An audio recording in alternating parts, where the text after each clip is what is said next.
प्यारे प्रभु यीशु मसीह का पवित्र वचन उत्पत्ति 9 का 1 से लेकर 29 तक।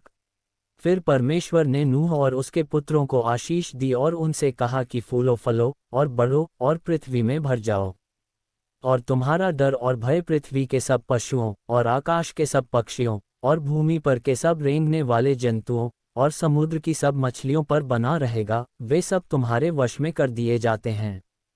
सब चलने वाले जंतु तुम्हारा आहार होंगे, जैसा तुमको हरे हरे छोटे पेड़ दिए थे, वैसा ही अब सब कुछ देता हूँ। पर मांस को प्राण समेत अर्थात लोहू समेत तुम न खाना, और निश्चय मैं तुम्हारा लोहू अर्थात प्राण का पलटा लूँगा। सब पशुओं और मनुष्यों दोनों से मैं उसे लूँगा, मनुष्य के प्राण का पलटा मैं एक एक के भाई बंधु से लूँगा। जो कोई मनुष्य का लोहू बहाएगा उसका लोहू मनुष्य ही से बहाया जाएगा, क्योंकि परमेश्वर ने मनुष्य को अपने ही स्वरूप के अनुसार बनाया है। और तुम तो फूलो फलो और बढ़ो और पृथ्वी में बहुत बच्चे जन्मा के उसमें भर जाओ। फिर परमेश्वर ने नूह और उसके पुत्रों से कहा, सुनो, मैं तुम्हारे साथ और तुम्हारे पश्चात जो तुम्हारा वंश होगा उसके साथ भी वाचा बांधता हूँ, और सब जीवित प्राणियों से भी जो तुम्हारे संग है, क्या पक्षी, क्या घरेलू पशु, क्या पृथ्वी के सब बनेले पशु, पृथ्वी के जितने जीव जंतु जहाज से निकले हैं, सबके साथ भी मेरी यह वाचा बंधती है। और मैं तुम्हारे साथ अपनी इस वाचा को पूरा करूंगा कि सब प्राणी फिर जल प्रलय से नाश न होंगे, और पृथ्वी के नाश करने के लिए फिर जल प्रलय न होगा।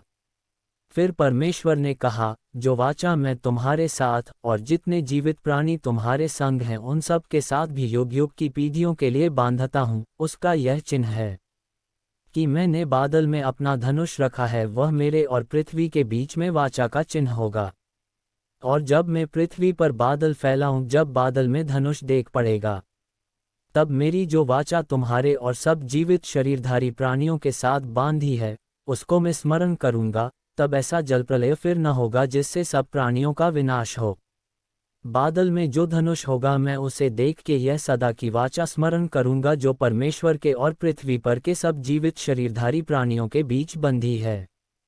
फिर परमेश्वर ने नूह से कहा, जो वाचा मैंने पृथ्वी भर के सब प्राणियों के साथ बांधी है उसका चिन्ह यही है।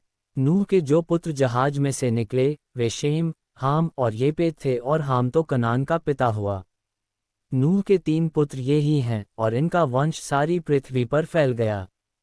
और नूह किसानी करने लगा, और उसने दाख की बारी लगाए, और वह दाख मधु पीकर मतवाला हुआ और अपने तंबू के भीतर नंगा हो गया। तब कनान के पिता हाम ने अपने पिता को नंगा देखा और बाहर आकर अपने दोनों भाइयों को बतला दिया। तब शेम और येपेत दोनों ने कपड़ा लेकर अपने कंधों पर रखा और पीछे की ओर उल्टा चलकर अपने पिता के नंगे तन को ढांप दिया, और वे अपना मुख पीछे किए हुए थे, इसलिए उन्होंने अपने पिता को नंगा न देखा। जब नूह का नशा उतर गया तब उसने जान लिया कि उसके छोटे पुत्र ने उससे क्या किया है, इसलिए उसने कहा, कनान शापित हो, वह अपने भाई बंधुओं के दासों का दास हो। फिर उसने कहा, शेम का परमेश्वर यहोवा धन्य है, और कनान शेम का दास होवे। परमेश्वर येपेत के वंश को फैलाए और वह शेम के तंबुओं में बसे, और कनान उसका दास होवे। जल प्रलय के पश्चात नूह 350 वर्ष जीवित रहा, और नूह की कुल अवस्था 950 वर्ष की हुई, तत्पश्चात वह मर गया।